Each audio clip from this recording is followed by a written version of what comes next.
Okay, so welcome. My name is Gracie, and I'm going to be sharing my 1 year parent involvement plan. And I'm going to start off with fall. So, in fall, in the month of November, we usually have Thanksgiving.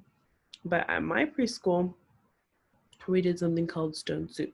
If you're not familiar with Stone Soup, it is a story about these two people that didn't really have money to eat at these places, and they've asked people and people refused to give them food, and so they wandered off and made Stone Soup. And so this lady came along and was like, hey, what are you guys doing? Like, I want to be a part of that, let me put this inside of it. And then it basically just grew, and everybody brought their own pieces to the soup so that they could share with the whole community.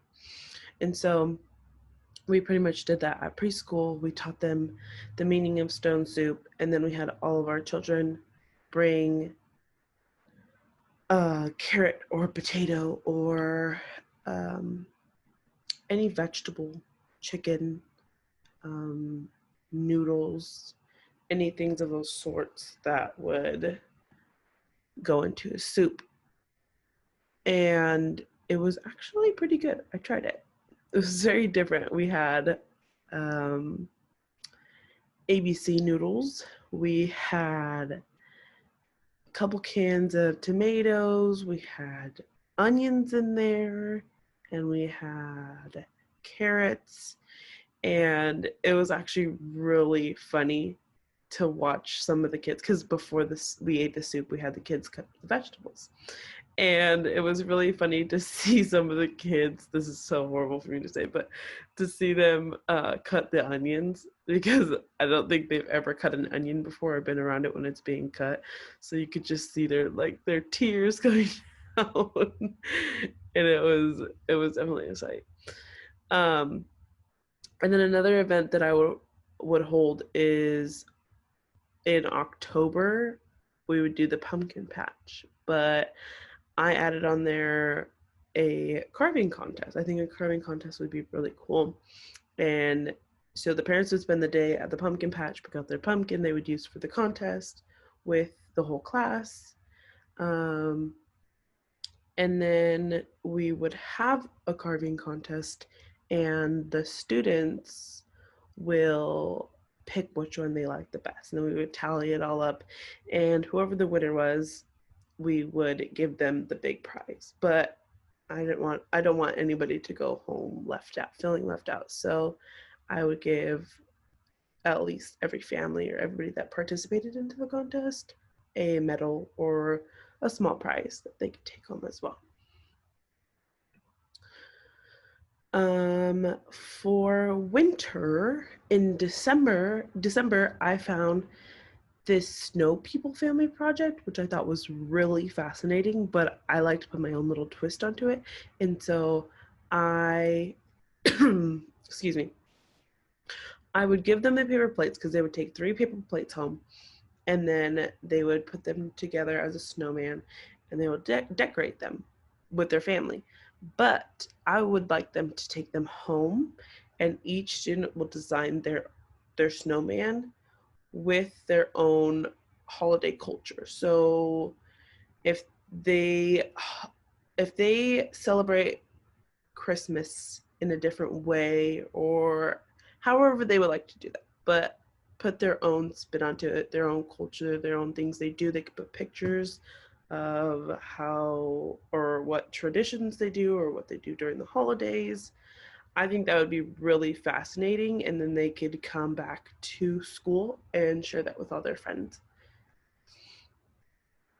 Another thing that I would do in the winter is Chinese New Year. That actually happens in February. So I would invite parents to the school for a celebration at night so they could see all the red lanterns. Because before that, during the day, I would have their children make lanterns and color them and decorate them, and then we would hang them up outside and put a little light in them so all the parents could see.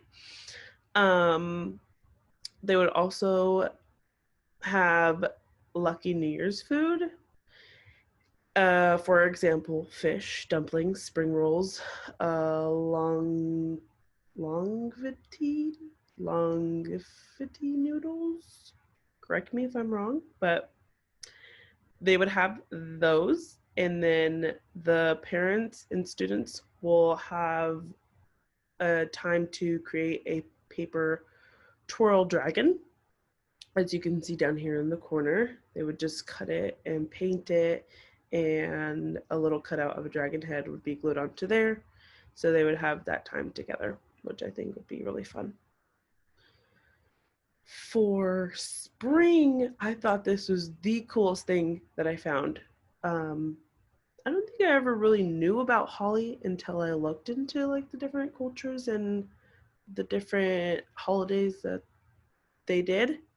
But I think this one would be so fun to do with parents and their their children.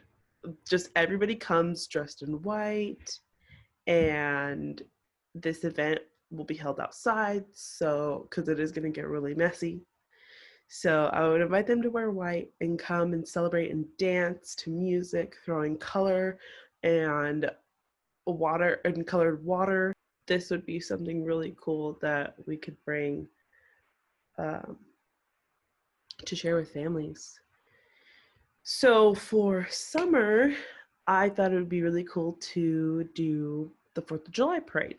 But what I would have is would the families in a group. So for example, if there's a mom and a dad and they have a couple of kids, I would have them create a whole float, like a mini float. So like right here, like the little wagon, or they could decorate their car in red, white, and blue. And then we could have those kids like in the wagon throw out candy or glow sticks or little poppers, like something not too dangerous.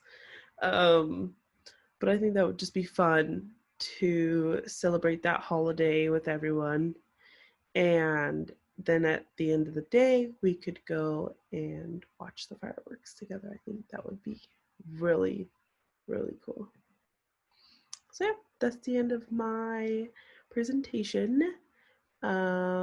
I hope somebody could take something from this and maybe use it in their preschool. But thanks for watching, guys.